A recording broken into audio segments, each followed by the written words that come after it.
Welcome back to the Lose Weight by Eating podcast. My name is Audrey Johns, and I have Chef Bay with me here today, Bailey Ruskus.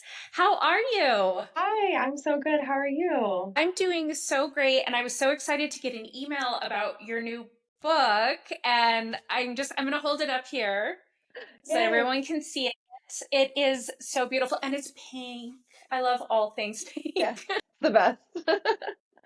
You even have a Barbie themed recipe. I Can do. you tell us about that? Yes, I love it. I mean, I grew up with Barbies, but I love just, female empowerment and that kind of whole theme. Especially as being like a chef, a woman chef, I have really been like, trying to help other women kind of find their path.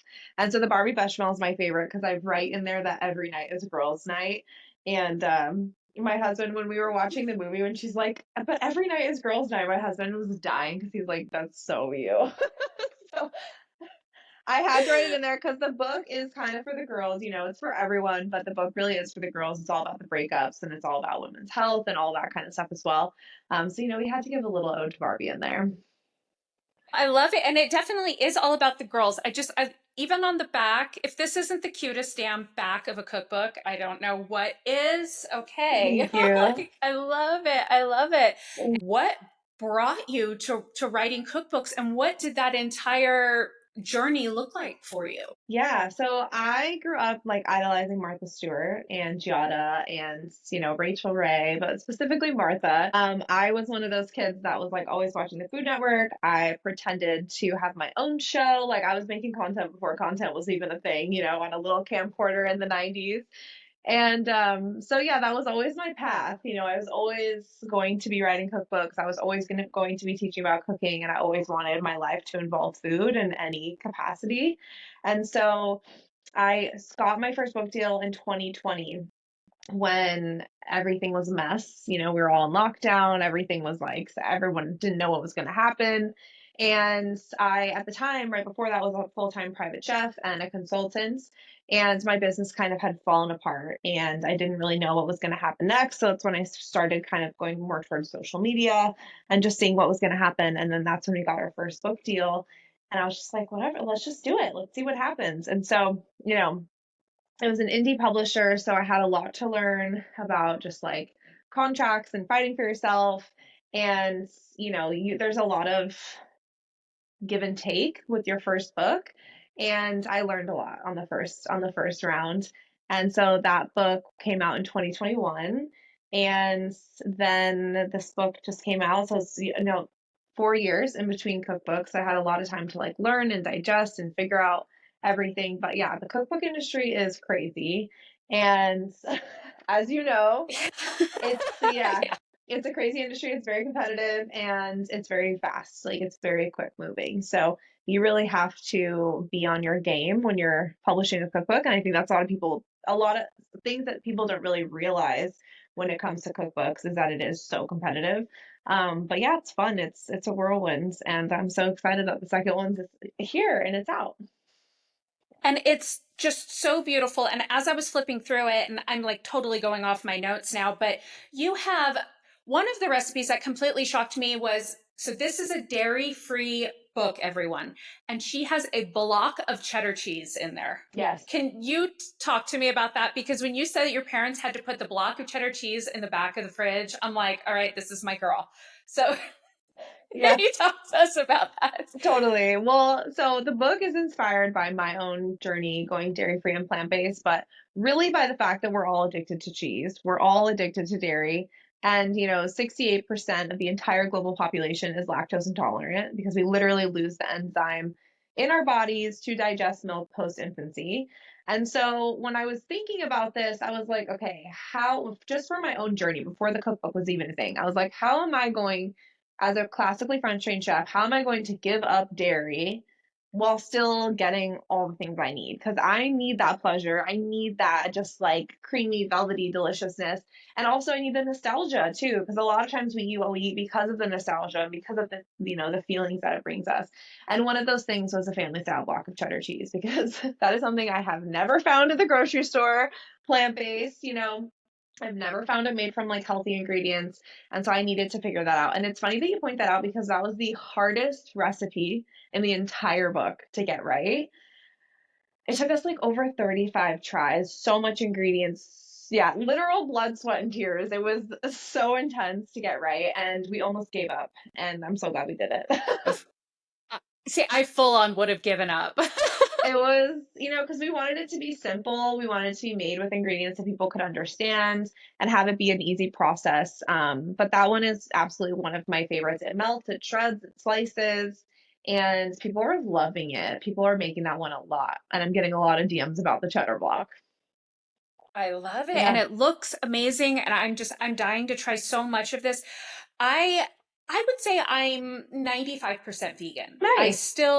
I try to keep a little bit of cheese Yeah. and a little bit of meat in my diet, maybe one day a week, typically on my free day when Yeah. I can eat anything I want, just so that, if something comes up, I can do another book or, Yeah. so I won't get sick if I'm testing recipes.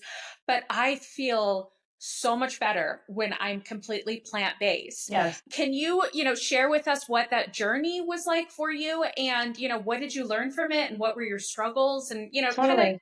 inspire the rest of us to try this lifestyle. Yeah. So my journey started with my chronic illness. So I have endometriosis, and I think a lot of us go down a journey like this because our backs are up against the wall. We really have no choice.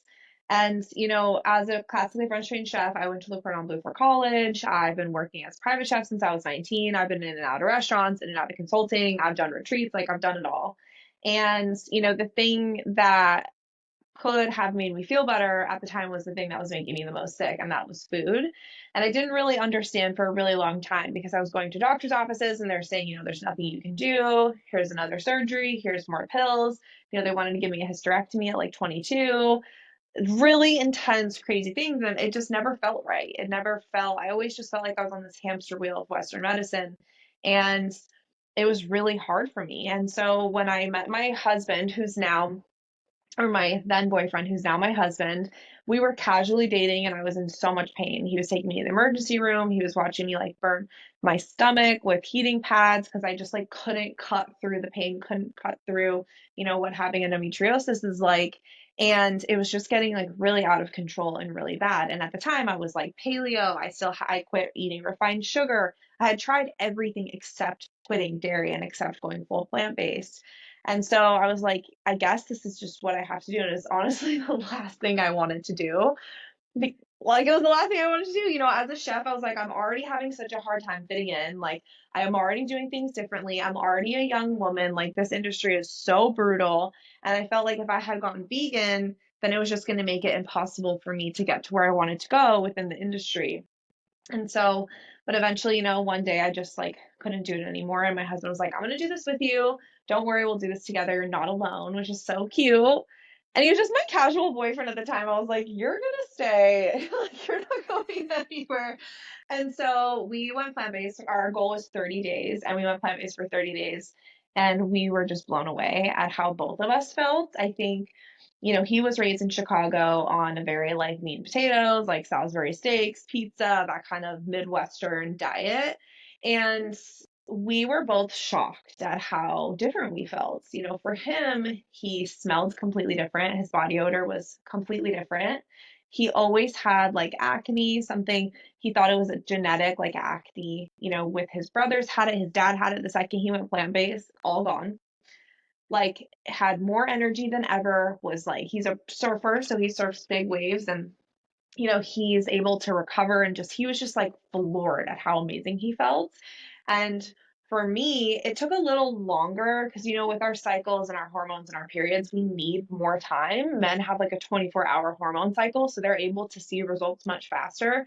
But for me, within the first 30 days, I noticed I was a little less nauseous. My skin started to clear. I was just like feeling a little bit more clear. But then after 6 months, I was like a completely different person. I was less bloated. I had less endobelly. I was able to get off my painkillers. Like all these things slowly started to transform. And after 6 months, I was like, I'm a completely different person. This is insane. How has no one said anything I know. this whole I time? know. And it's crazy when you really think about the fact that, I think doctors, of course, my best friend is a surgeon, like doctors have good intentions and they get into the industry to help people, but the industry itself, in regards to women's health, is not set up for women to thrive. And no, when there's no nutrition training, when the only option for me as a young woman is a hysterectomy or being on like really intense birth control or hormone replacements for the rest of my life, like those aren't even options to me. That's not an option. So for me, it was really just discovering and finding out. So once I decided to do it and I was like, okay, I'm going to be full vegan, I'm going to really learn about this. That's when I started really watching all the documentaries and researching. And I actually started a podcast because I was like, I want to talk to all the experts. And the only way I'm going to get the experts to talk to me is to start a podcast. And so I started, Smart. yeah. And you actually make a lot of friends on the podcast. Like, and so I started a podcast and I started learning so much. And I was like, wow, I just feel, this whole time I've been duped.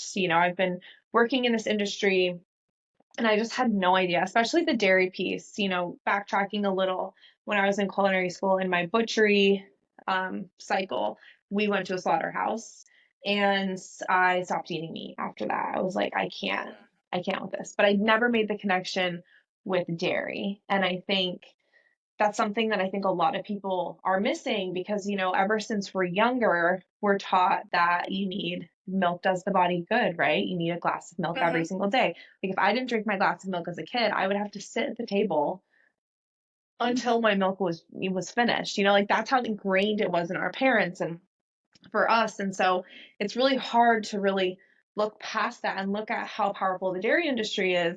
And I think that is what was like my biggest challenge was really opening my eyes and being like, wow, this actually is doing me such a disservice. I can't believe I've been eating so much dairy that has so much estrogen in it while simultaneously I'm taking birth control and I'm taking estrogen and I'm taking hormone replacements and I'm doing all these things. Like it was just like a recipe for disaster. So that's kind of like where it all started for me. And then it kind of turned into this whole thing where I was like, I'm obsessed with this now. I became obsessed with learning and obsessed with talking about it and obsessed with reading studies and obsessed with making friends in the industry because I just was like floored that, I hadn't thought of it sooner.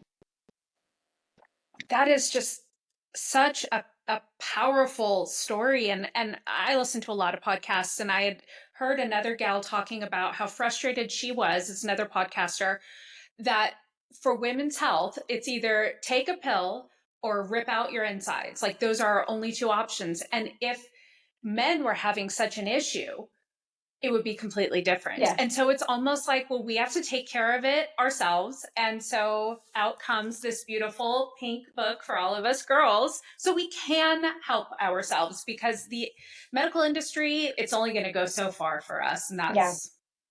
yeah, That's the wow. truth. Yeah. Yeah. And yeah, I mean, there's more options. And anyone listening, I just want you to know, there's a lot of people that follow me or that are in our communities online. And like, people are just so tired and they're so exhausted and it becomes really hard to advocate for yourself when you're exhausted, when you're in a chronic pain cycle, when all you want to do is just feel okay, when all you want to do is just hang out with your kids or go to work or have a normal social life. And with endometriosis, like, or PCOS or adenomosis or any of these things, it makes it really impossible to just live a normal life or to think that like I can do something as simple as changing my diet, which is not that simple. It's complex in the world that we live in, but it's hard to get to that next point. So if you're listening and you're going through it, I just want to say, keep going and don't stop advocating for yourself and don't stop fighting because no one's going to advocate for yourself like you can. Absolutely.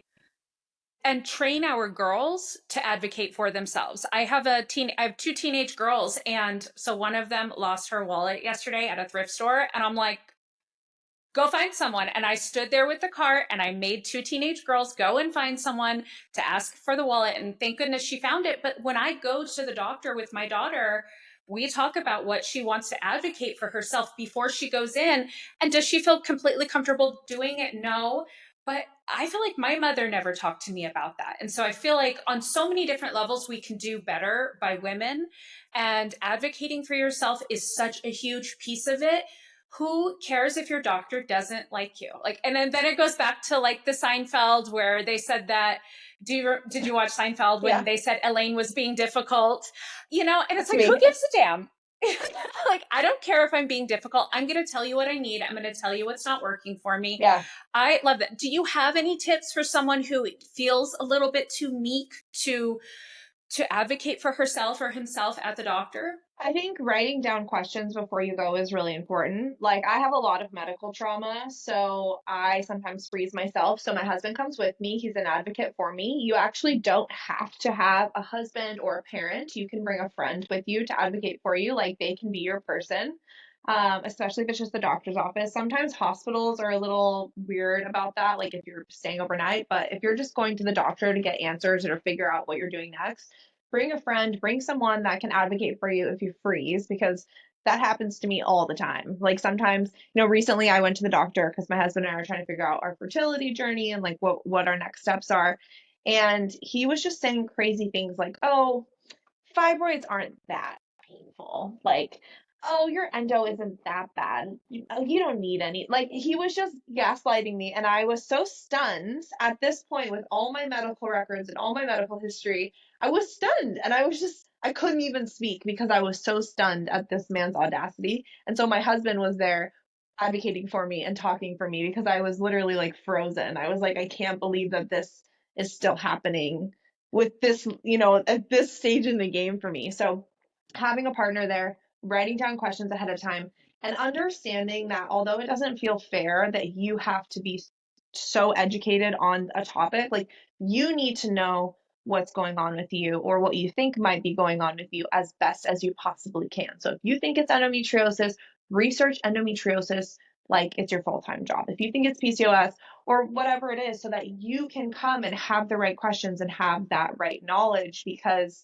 if you're just kind of flighty when you go in there, you're going to walk out feeling empty. And I think it's really important to realize that a doctor is just a means to an end for something. Like they can just be a member of your team to help you get what you need. They're not everything to you in that sense. You can have a Western medicine doctor, a Chinese medicine doctor, you can have a naturopathic doctor, but you just realize that they're just one of many people that can help you on your journey. And it's not always what they say goes. I love it. Thank you. Thank you so much. I love the idea of bringing in some questions. That is just, even for me, I would say, okay, well, I'll put them in my phone and then not even pull it out. Yeah, So, like, for those of you like me, write it on a note card or on a piece of paper and walk in with it in your pocket and pull it out at the end and make sure you've gone over everything. And if not, exactly. you are paying your doctor, he or she is working for you. Hmm. And I feel like they have this aura of, importance, and they are, but they have to stop and see you as an individual and hear you. And if they're not, then it's not the right doctor for you. Yes, couldn't have said it better myself, truly. Like you can find someone else. Like you are not stuck with that doctor. I literally just changed. It was such a headache, but I literally just changed insurances because I couldn't find a good doctor on my insurance. And yeah, it was an expensive process and it's such a headache. But a lot of people have insurance where you can only get to a doctor if you're referred to them. And a lot of times a doctor will just refer, for instance, this man doctor that I was talking about, he referred me to a previous surgeon that I had already had who literally made my life a living hell. And he's like, "Sorry, this is the only person I'm going to refer you to." And I was like, "I literally cannot go back to this doctor. Absolutely not." And he wouldn't give me any other choice. So I had to change my insurance company because it's just one of those things. But that's a way you can advocate for yourself too, is you can, try to change your insurance. You can try to change your primary care doctor. If you're not getting the referrals, if you're not getting what you want, you just have to be vigilant in that pursuit so you can get the right, imaging or blood work or whatever you need. Yeah, that's so great. And then I also love how you said that you and your boyfriend at the time, you guys just tried giving up dairy for just 1 month and you saw huge benefits. So if somebody's listening in and maybe they have endometriosis or some block where they're not able to figure out what's wrong with them, how long would you recommend that they just, 3 months, 1 month? How long should they give up dairy and then check in with their bodies to see how they're I feeling? would say 3 months. I think, Okay. especially for women, it's really important to like give yourself time and let yourself go through, 3 months is 12 weeks. So think about how much can change in that amount of time. And, dairy creeps in all sorts of things and processed foods and the things we do every single day, like our coffee creamer, or if we have cottage cheese or our protein powder, or where we go out to eat. So it can take a long time to realize like how much dairy we're actually consuming. And for a lot of people who live in the United States, it's a lot more than you actually think. So it can take time to really get into a good pattern and to feel confident and to feel comfortable and to really see those changes. Because especially with our cycles, living in a very stressful world, stress, there's a lot of things that impact, painful periods. There's a lot of things that impact acne. There's a lot of things that impact bloating. And so, you want to give yourself a chance to really see how it's affecting you during different phases of life, which is why I don't think that 30 days is long enough to really give yourself a good like gauge at where you're at. Yeah. I mean, maybe for those listening, 30 days could be, can you do it for 30 Yeah, days? Okay, you were able to do it. Now let's get to 3 months and see how I feel, check in with myself. And did it help? And you could do this with anything. anything. You could do it with meat, you could do it with alcohol, you could do it with sugar. Just take a break, see how you feel. And then when you realize, oh, hell, I feel so much better, break up with dairy. Yes. Yes, allow yourself to feel better long term, because I think a lot of times we're like, oh, it's 30 days, I did it, yay, I gave it up for 30 days. But then it's like, how are you going to allow yourself to feel good long term and allow yourself to really go through the breakup so that you can see what life looks like outside of it? Now, with that, I have to ask, have you ever been dairied at a restaurant or accidentally had something and or just backslide and, as we all do, and what was that like and how did you get yourself back on plan or what were the side effects? Yeah, so I knew I wanted to go plant-based for a whole year before I actually was like, okay, this is happening. And so, the hardest part for me was the social aspect and going out to eat. And so I would have moments of weakness where I was like, oh, I'm just gonna have the cheese board with my girlfriends, or oh, like I'm at a Super Bowl party, like whatever, it's totally fine. And I think because I was so mindful about it, I'd be like, oh, I'm just gonna do this one time. I really noticed how I was feeling and how it wasn't really in integrity of who I wanted to be anymore. And so once I finally gave it up, I felt like I was ready for it because I had given myself an entire year of experimenting socially, experimenting with, my own recipes and really getting comfortable, because I think a lot of times, especially on social media, it's so black and white. It's like you're either this or you're that. Where I think we need to give ourselves time and space and compassion to like slowly move through something new. But I will say that one time, Steve and I were out here in San Diego, and we went to a place that has pizza, and they have like both vegan cheese and regular cheese. And we told our server so many different times, like no dairy, because I also have a dairy. I'm realizing I have like a big dairy intolerance because I have crazy things that happen when I eat dairy. And so we get this pizza and we're eating it, and this cheese is so stringy and chewy, and we're looking at each other and we're like, this tastes super funny because we hadn't had dairy in like 4 years. And we're like, God, this pizza tastes, it almost tasted weird. I didn't know what to do with it. And then we had eaten, because we hadn't eaten all day. So we had eaten almost the entire pizza. The server comes running out and she's like, oh my God, I messed up. I gave you guys the wrong pizza, blah, blah, blah. It's a full, it was like a triple cheese pizza. It was like so much. No. So we're literally waddling home. My stomach is slowly turning into looking like I'm 6 months pregnant. Like I had to take enzymes and do all the things. And I was definitely sick for like multiple days after that. So it was definitely a struggle. So I'm very like when we sit down, I'm like, big dairy allergy, please, please tell the chef in the back or tell your manager or something. Um, but yeah, I mean, you just have to, I think this is what I say a lot, but you just have to have compassion for yourself and remember that we live in a very like chaotic, ridiculous world, and it's literally impossible to be perfect. It's impossible. Yes. So yeah, you just got to go with the flow sometimes. Yeah. And I always tell people too, if you mess up, and say, for instance, this wasn't your issue, it wasn't your mess up, it was the restaurants, Yeah, you can still check in with yourself and say, okay, but I can still learn from it at least. Whether totally. it's my fault or somebody else's, I can at least go, wow, well, that really cements in why I don't have dairy, or Yes. that, that really helps me to hold myself more accountable next time. So that I love that. And my partner went to my partner is gluten intolerant. He went to New York last week Mm. and got a gluten-free bagel, took one bite out of it, immediately knew it wasn't gluten free. And I was like, well, what was it like? He was like, it's the greatest bagel I've ever had. But he was miserable. So, like, was it worth that one bite? Oh my No. God, that's how you know, especially with gluten free. You're like, oh, it's so good. It's so It's good. so good. That's so funny. And I think like one more thing for your point, if you, even if it's not on accident the restaurant's fault, if you eat dairy or out to eat or like whatever you're trying to start over, don't think that you have to start over. Don't think that okay, it's now day one again. Like it's a long journey. Life is a long process. You're still on the journey. You can still say you're plant-based or you're vegan or whatever, like you're not starting over. It's not day one all over again. It's okay to be a human, in this wild world that we're living in. Yes, and no shade on 12-step programs, but this is not a 12-step program, and you Exactly. don't have to go back to day one again. Like, you are human, you're allowed to make mistakes. These things happen. Keep going. Yes. I love that. And I run a weight loss site, so like I'm beating that into people's heads on a daily basis. Yeah. Like, this is part of it.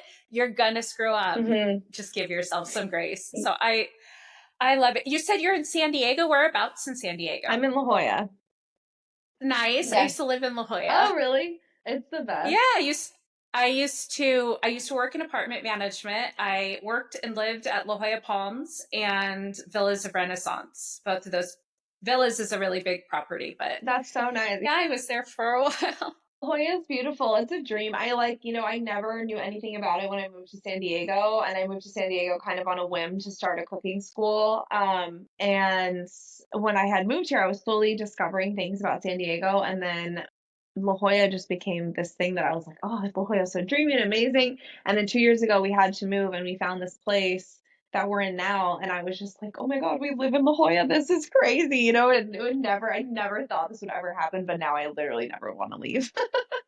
If I ever moved back to San Diego, it would definitely be La Jolla. It's just such a great location. Yeah. It's so central and the weather is so amazing, and yeah, I love it. Do you have for any of the listeners, because San Diego, California, it's a very touristy place. Do you have any, best vegan restaurants that people should try out while they're That's there if such they a get to great visit? question. Yes, of course. I love Donna Jean. Donna Jean is one of the best. It's like a pizza, pasta place. They also have their own cheesery inside cheesery. I don't know if that's a word.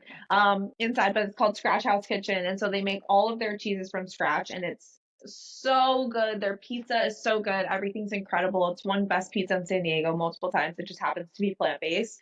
So that is like a must, must, must go to. There's also, I'm trying to think, Tribute Pizza. I'm like on the pizza train now. Tribute Pizza is great. It's not a full vegan restaurant, but they have a great vegan menu. So it's kind of great to take everyone to.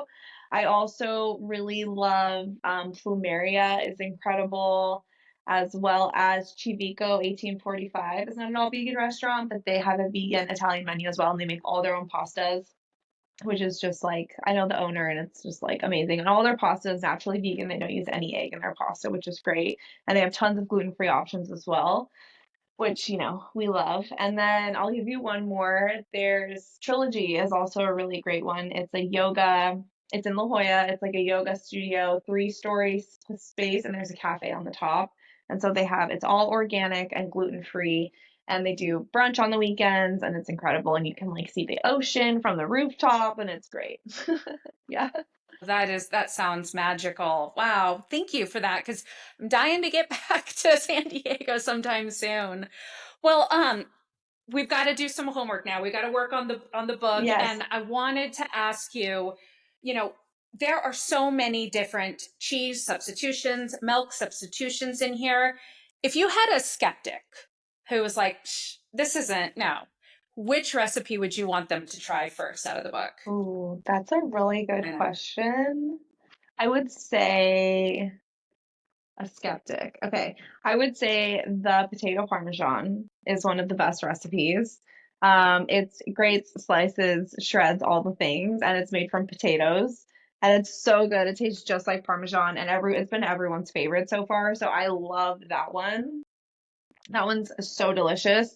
As well as the one pot cacio e pepe, kind of they paired together. And that is really, really good too. You can put the potato parmesan on top of the cacio e pepe, but there's also a portable mozzarella recipe in there as well that you put inside the cacio e pepe. So it kind of like cooks all together. It's so cheesy and so delicious. And it's like, I definitely gained like 10 pounds when I was writing this book because I was eating so much pasta and so much cheese.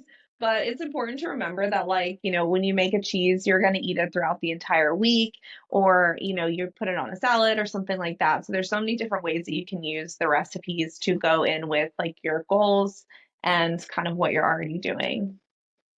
Nice, nice. And then as I'm flipping through, butter series. You have a compound butter series. I'm going to hold this up for anybody watching on YouTube, but Yes. oh my gosh. Tell Yes. us about this. So that is an ode to my training at Le Cordon Bleu. We made so much compound butters, like absolutely ridiculous how much butter was used. And when I was thinking about dairy, I just kept going back to compound butter. And compound butter is essentially a butter that is whipped with any ingredients to make it like a flavored butter to put on baguettes, to put in side of things, to put on bagels, to put on toast points. And it's great for entertaining. And so there's a bunch of different recipes. There's like, I think a chili crunch one. I'm trying to remember. Yeah, I see Yeah. chili crunch, brown butter fig. Oh Mm, my God. Maple bacon yes. and roasted garlic rosemary. Oh, That's just, yeah. So you those have are to have really good. that You can one. make those like for the holidays, which is really good if you have like a Mother's Day brunch or something like that. Those are great to just like have on the side with toast points. People love that. And it kind of just like makes bread and butter a little bit more, give a little something, something extra. I love it. I love it so much. And then, oh my God, your buttercream. Yes. You guys, everybody needs to run and get this book. But oh my gosh, this looks Thank amazing. you. And I love that you're a classically trained chef. So anybody listening, they're like, yeah, right, it's just going to taste like diet food. It's not. Like maybe if I made it, it would, but not you because you went to Le Cordon Bleu, and Mhm. that is just for anyone who's unaware, it is so prestigious. And I would you like to share anything about that, just to kind of. Yeah, I mean, for me, it's all about mouthfeel. So when you're developing recipes, it's so much of a process of like, what does it smell like? What does it taste like? How does it feel in your mouth? But then you go one step further, which they never taught us in school, which is how do you feel after you eat it? And I think that is such an important thing because when I'm eating French food, traditional meat and dairy, like butter on everything, pork fat and everything, French food, it's very like heavy afterwards. You feel very lethargic afterwards. You feel kind of low. And so I wanted to create the same luscious, velvety, luxurious mouthfeel and experience on a more like high vibrational food that's going to give you energy. You're not going to have a food coma afterwards. And the thing that's really interesting about cheese specifically is dairy cheese actually triggers a dopamine like response in your brain. And that is because when we're babies and we breastfeed from our moms or we get formula or whatever, we have that happy dopamine, I'm safe response where it's like biological, it teaches us that we're safe, that we're okay, we can relax. And so when we're consuming straight milk fat, which is what cheese is, we're getting a mega hit of that feeling constantly. And so when you're able to finally get off of dairy, and start to eat plant-based cheeses. And I know they're not all the same, not all of them are great, but when you start to, discover recipes that you actually really, really like, they're not going to be as addicting, or you're not going to get that same hit necessarily, and you're not going to eat as much of it because you're not going to want to continue that reward response. You're going to be like, oh, this is delicious, this is amazing, and then you're going to move on with your life. Whereas when at least for me, I'll speak for myself, when I was eating lots of cheese, I could put down like an entire wheel of brie by myself, But, now when it's plant-based, you don't have that same, chemical response within your brain. And so you're actually able to listen to your hunger cues, and if you're feeling full, you actually listen to that versus getting that dopamine hit where you're like, ah, I'm just gonna look past that and keep going. And I think that's what's really important to remember too, is like you get all those things. And that's why a lot of times people say that plant-based cheeses aren't as satisfying, and it's literally because it's a different chemical reaction within your brain. But if you understand that and start to really understand that it's like a chemical reaction, then you can be like, okay, no, this is delicious. It's just not dairy. That is, and that's fascinating for somebody who is constantly talking about eating healthier and, stopping when you're full, or how does it feel an hour, 2 hours after you eat it.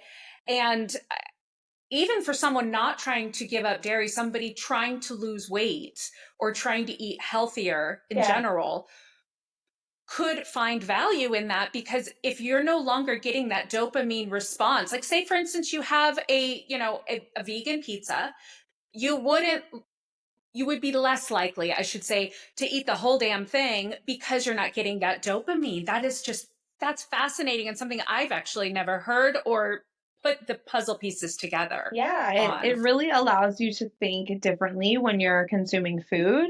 And it's not obviously just cheese, it's stuff with butter as well. Like, what's something that's super buttery, like popcorn or, I don't know, like even when you go out to eat like bread with butter, you eat so much of it because there's so much, you're like butter, butter, butter, butter. It's not necessarily the bread, it's like the butter on the bread that's making you like want more and more and more. So, yeah, it's something to think about that we are you know, ever evolving organisms that are just having a bunch of different chemical responses all the time. And so, what you eat and how you go through life will change the way that your body reacts to certain things.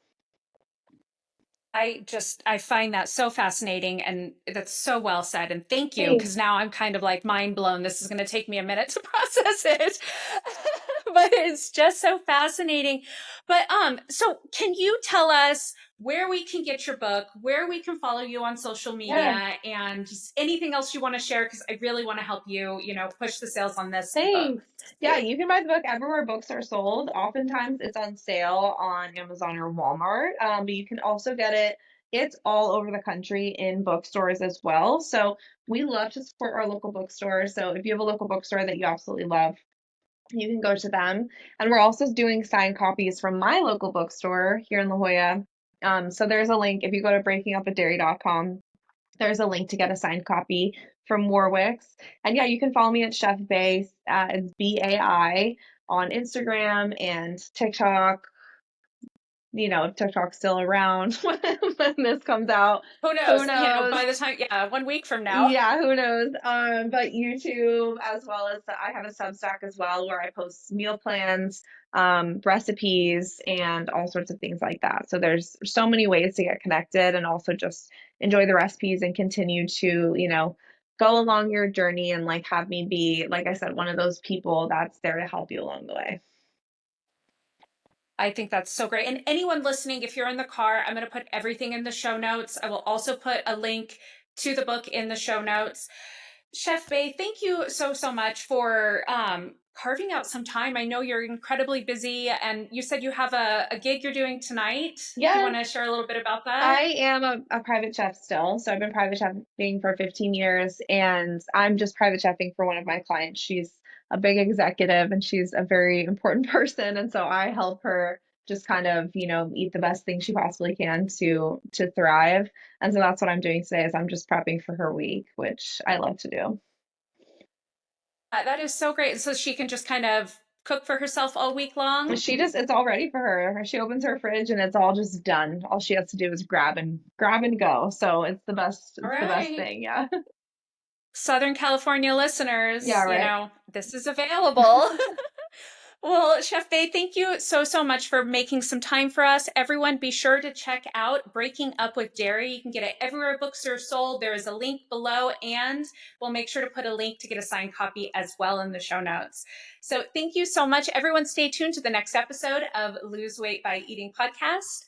Bye.